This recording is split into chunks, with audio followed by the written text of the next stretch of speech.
ಕೊನೆಗೂ ಸಿಎಂ ಡಿಕೆಶಿ ಸಂಪುಟದ ಸದಸ್ಯರಿಗೆ ಖಾತೆಯ ಭಾಗ್ಯ 13 ಸಚಿವರಿಗೆ ಖಾತೆ ಹಂಚಿಕೆ ಮಾಡಿದ ಡಿಕೆ ಶಿವಕುಮಾರ್. ಸಿಎಂ ಡಿಕೆಶಿ ಸಂಪುಟದ ಸದಸ್ಯರಿಗೆ ಖಾತೆಯ ಭಾಗ್ಯ 13 ಸಚಿವರಿಗೆ ಖಾತೆ ಹಂಚಿಕೆ ಮಾಡಿದ ಡಿಕೆ ಶಿವಕುಮಾರ್. ಯಾರಿಗೆ ಯಾವ ಖಾತೆ? ಅಶ್ವವೇಗ ನ್ಯೂಸ್ನ ಎಕ್ಸ್ಕ್ಲೂಸಿವ್ ಸುದ್ದಿ.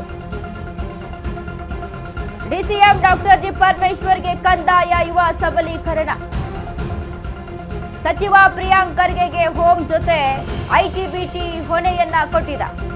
ಕೃಷ್ಣ ಬೈರೇಗೌಡರ ಹೆಗಲೇರಿದ ಬೆಂಗಳೂರು ನಗರ ಅಭಿವೃದ್ಧಿ ಖಾತೆ. ಮಾಜಿ ಸಿಎಂ ಸಿದ್ದರಾಮಯ್ಯ ಪುತ್ರ ಯತೀಂದ್ರಗೆ ನಗರಾಭಿವೃದ್ಧಿ ಖಾತೆ. ಹಲವು ಮಂತ್ರಿಗಳಿಗೆ ಹಿಂದಿನ ಖಾತೆಗಳೇ ಮುಂದುವರಿಕೆ ಆಗಿದೆ. ಹಂಚಿಕೆಯಾಗದೆ ಉಳಿದ ಎಲ್ಲಾ ಖಾತೆಗಳು ಡಿಕೆಶಿ ಹೆಗಲಿಗೆ.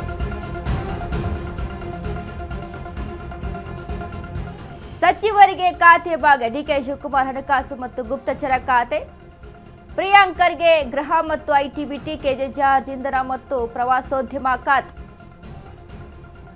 ಎಂಬಿ ಪಾಟೀಲ್ ಬೃಹತ್ ಮತ್ತು ಮಧ್ಯಮ ಕೈಗಾರಿಕೆ, ಸತೀಶ್ ಜಾರಕಿಹೊಳಿ ಲೋಕೋಪಯೋಗಿ ಖಾತೆ, ಕೃಷ್ಣ ಬೈರೇಗೌಡ ಬೆಂಗಳೂರು ನಗರಾಭಿವೃದ್ಧಿ, ರಾಮಲಿಂಗಾರೆಡ್ಡಿ ಜಲಸಂಪನ್ಮೂಲ ಖಾತೆ,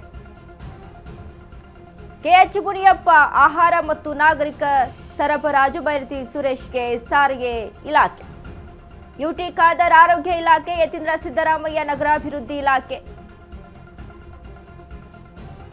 ಈಶ್ವರ್ ಖಂಡ್ರೆ ಗ್ರಾಮೀಣಾಭಿವೃದ್ಧಿ ಮತ್ತು ಪಂಚಾಯತ್ ರಾಜ್, ಶರಣಪ್ರಕಾಶ್ ಪಾಟೀಲ್ ವೈದ್ಯಕೀಯ ಶಿಕ್ಷಣ ಇಲಾಖೆ, ಡಿಕೆ ಶಿವಕುಮಾರ್ ಹಣಕಾಸು ಮತ್ತು ಗುಪ್ತಚರ, ರಾಮಲಿಂಗಾರೆಡ್ಡಿ ಬೆಂಗಳೂರು ನಗರಾಭಿವೃದ್ಧಿ ಖಾತೆಗೆ ಪಟ್ಟಣ ಹಿಡಿದಿದ್ದಾರೆ. ಬಟ್ ಕೃಷ್ಣ ಬೈರೇಗೌಡ ಬೆಂಗಳೂರು ನಗರಾಭಿವೃದ್ಧಿ ಖಾತೆ.